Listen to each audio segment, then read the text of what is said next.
ଆଜି ମୋ ସାଙ୍ଗ ସରୋଜିନୀଙ୍କର ଫେସବୁକରେ ପୋଷ୍ଟଟିଏ ଦେଖିଲି ପଣା ସଂକ୍ରାନ୍ତି ବିଷୟରେ। ତାଙ୍କ ସାଙ୍ଗେ କଥା ହେଲା ପରେ ଜାଣିଲି ଆମେ ଏକ ସ୍କୁଲରେ ପଢ଼ିଥିଲୁ। ତାଙ୍କର ପୋଷ୍ଟ କରିଥିବା ପଣା ସଂକ୍ରାନ୍ତି ଫଟୋଟେ ଦେଖି ମୋର ମନେ ପଡ଼ିଲା ଏଇ ବିଷୁବ ସଂକ୍ରାନ୍ତିରେ ପଣା ପିଇବା କଥା। ମୁଁ ବୋଧହୁଏ ସେତେବେଳେ 10 ବର୍ଷର ହେଇଥିବି।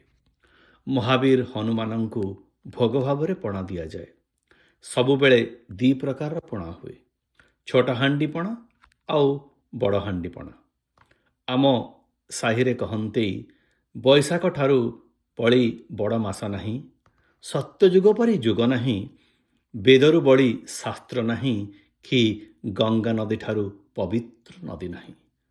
ବୈଶାଖ ହେଉଛି ବର୍ଷର ପ୍ରଥମ ମାସ ଆଉ ବିଷୁବ ସଂକ୍ରାନ୍ତି ପ୍ରଥମ ସଂକ୍ରାନ୍ତି।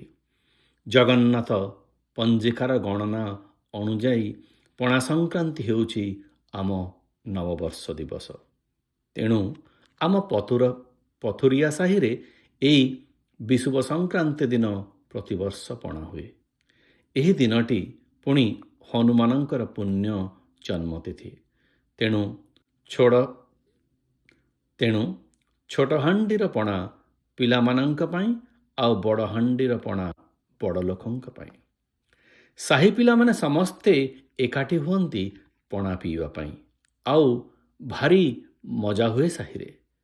ସେ ବର୍ଷ ସଂକ୍ରାନ୍ତି ଦିନ ମୋର ମୁଣ୍ଡ ବିନ୍ଧୁଥିଲା, ତେଣୁ ମୁଁ ଘରେ ଶୋଇପଡ଼ିଥିଲି।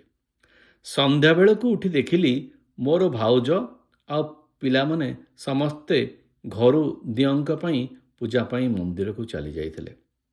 ହଠାତ୍ ମୋ ନିଦ ଭାଙ୍ଗିଗଲା। ଘରେ ଟିକିଏ ସୋର ଶବ୍ଦ ନଥିଲା। ମୋର ମନେ ପଡ଼ିଗଲା ଆଜି ସଂକ୍ରାନ୍ତି, ଆଉ ସମସ୍ତେ ଯାଇଥିବେ ପଣା ଭୋଗ ଲଗାଇବାକୁ।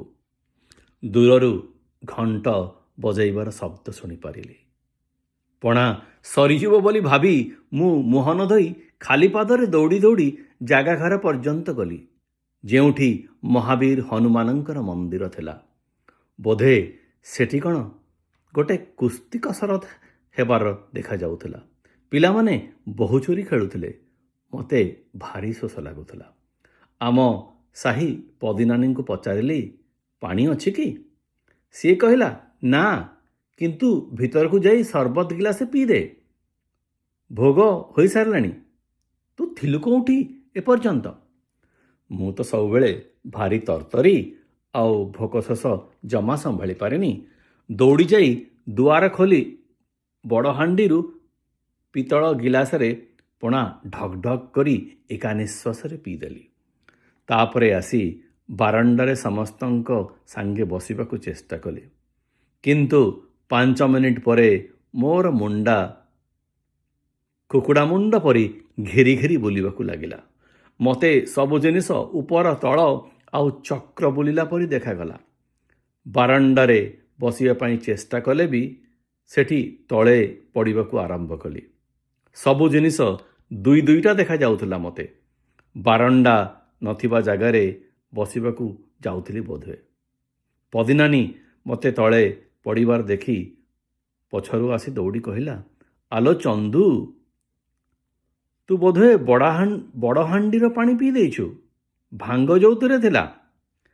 ସିଏ ମୋ କୁନି ନାନୀକୁ ବଡ଼ ପାଟିରେ ଡାକ ପକାଇଲା। ଦୁହେଁ ମିଶି ମୋତେ କୂଅ ପାଖକୁ ଭିଡ଼ି ନେଲେ। କୁନି ନାନୀ ତରତରରେ କୂଅରୁ ପାଣି କାଢ଼ି ବାଲ୍ଟି ଦେଲା ପଦିନାନୀକୁ। ମୋ ମୁଣ୍ଡରେ ସିଏ ପାଣି ଢାଳିଲା। କେତେ ବାଲ୍ଟି ପାଣି ଢାଳିଲା ମୁଁ କିଛି ଜାଣିନି।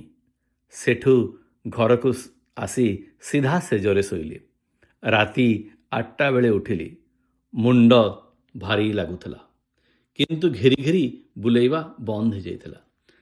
ବାପାଙ୍କୁ କିଏ କହିଲା ଯେ ଚନ୍ଦୁ ଭାଙ୍ଗ ମିଶା ପଣା ପିଇ ଦେଇଛି। ବାପା ପୁରା କାରଣ ନ ଶୁଣି ନ ଜାଣି ଭାଉଜଙ୍କୁ କହିଲେ, ଆଜିଠାରୁ ତାର ପଣା ପିଇବା ପାଇଁ ଯିବା ବନ୍ଦ। ମୋତେ ଶୋଇବାର ଦେଖି କିଛି କହିଲେ ନାହିଁ, ନହେଲେ ମୋ ଉପରେ ନିଶ୍ଚୟ ରାଗିଥାନ୍ତେ। ଭାଉଜ ବାପାଙ୍କୁ କହିଲେ, ତାଙ୍କର କିଛି ଦୋଷ ନାହିଁ। ସିଏ କେମିତି ଜାଣିବେ କୋଉ ହାଣ୍ଡି ପଣାଟା କାହା ପାଇଁ ତିଆରି ହୋଇ ରଖାହେଇଛି। ଏଇଟା ହେଲା ମୋ ପଣା ସଂକ୍ରାନ୍ତିର ପଣା ପିଇବାର ଅନୁଭୂତି। ପଣା ପିଇଲା ପରେ ସେଦିନ 2ଟା ପିଣ୍ଡା, 2ଟି ପଦିନାନୀ ଆଉ 2ଟି ହନୁମାନଙ୍କୁ ଦେଖିଲି। ଏବେ ପଣା ସଂକ୍ରାନ୍ତି ଯେବେ ଆସେ ଆଉ କିଏ ପଣା ଦିଅନ୍ତି, ତେବେ ସେ କଥା ମୋର ମନେ ପଡ଼ିଯାଏ। ଆଉ ମୁଁ ଚେଷ୍ଟା କରେ ଢକ୍ ଢକ୍ କରି ପଣା ନ ପିଇ ଧୀରେ ଧୀରେ ପିଇବା ପାଇଁ। ପଚାରେ, ଏଇ ପଣାରେ କିଛି ପଡ଼ିଛି? ଭାଙ୍ଗ ଫାଙ୍ଗ ତ କିଛି ନାହିଁ ତ ପଣାରେ? ଲୋକମାନେ ପଚାରନ୍ତି, ମାନେ? ମୁଁ ହସି କହେ, ନା, କିଛି ନାହିଁ, ସେଇଟା କେବଳ ଆମ ପୁରୀ ଲୋକ ହିଁ ବୁଝିପାରିବେ।